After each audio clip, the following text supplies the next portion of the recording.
Warning, this series reflects on changes that might not be final. They are tentative and are subject to change throughout the pre-season. Hey everyone, Shakrez or Killbot here, and welcome to Rift Overview, where we'll be taking a look at the upcoming changes to the Pre-Season 5. Today we'll go over some jungle changes, specifically smite buffs. Before we move on to that though, it's important to start with the summoner spell itself. Smite's cooldown increased to 60 seconds from 40. The icon now displays the current damage over the icon just like Riftwalk, so no more need to hover over the damage numbers. Good news for you bad smiters, you can no longer use smite on small monsters. Killing a monster damaged by smite will grant 80 extra experience, and this is a big part of the early level jungling. Blue and red buff only last for 2 minutes instead of 2 minutes and 30 seconds. And last but not least, and the most important change, smiting a large monster will grant you a bonus effect based on what monster you smited. Now then, on to jungle camps and their respective smite buffs. It's important to mention that these smite buffs can only be obtained once per spawn, so if you smite a camp and leave it alive, and come back to smite it again later, you won't get the benefits in 2 separate occasions. The camp needs to be killed in order to have another smite buff later into the game when it spawns again. The 2 buffs, red and blue, have rather straightforward smite buffs. Smiting the red Brambleback restores a large amount of health over 2 seconds, and smiting the blue Sentinel restores a large amount of mana over 2 seconds. It's important to note that these smite buffs are not tied to the actual buffs these 2 camps give, they are separate things.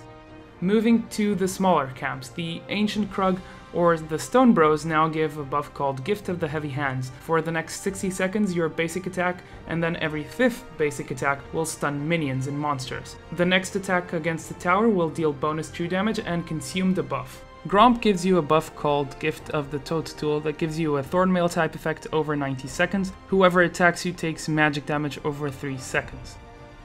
The Crimson Raptors give you Razor Sharp. You gain the ability to spot a ward within the next 90 seconds.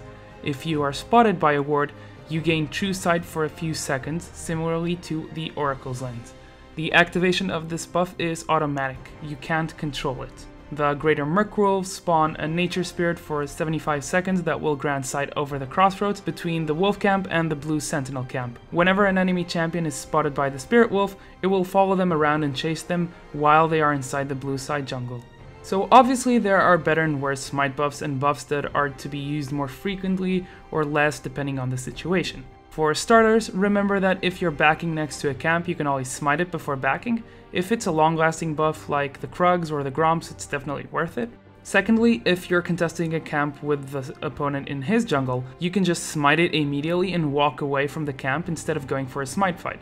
The point here is that you have more options, so be open to trying new strategies.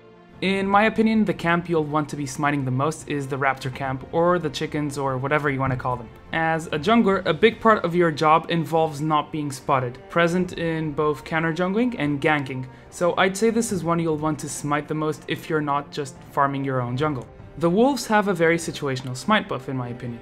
You should only smite them if you have nothing better to smite. So something like if you're just power farming or just about to back. Instead, you can look to smite the enemy wolves. This will allow you to control his blue side jungle for some time while you counter jungle.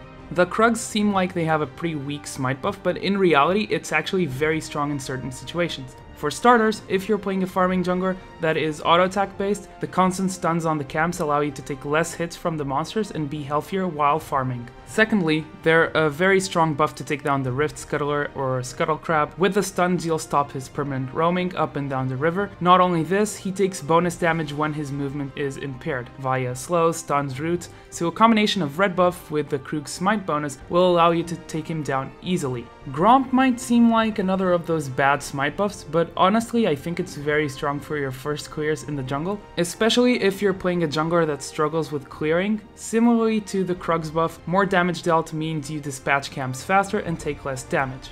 Blue buff's smite buff isn't that great when you're taking it for yourself. You're going to have that mana back anyways with the regen, so I'd save it for other camps. On the other hand, it may be useful when you're donating your buff to the mid laner. Red's smite buff is straightforward and good. Getting a large amount of health is essential for a lot of junglers that will be struggling with these early clears. But in later stages I wouldn't smite it unless I don't have vision control and or if I need the health back. That is going to be all for this video. For the next episode we'll look into jungle items and possibly enchantments, and we'll discuss the strength and viability of each one. I'll see you guys in the Rift. Shakra is signing out.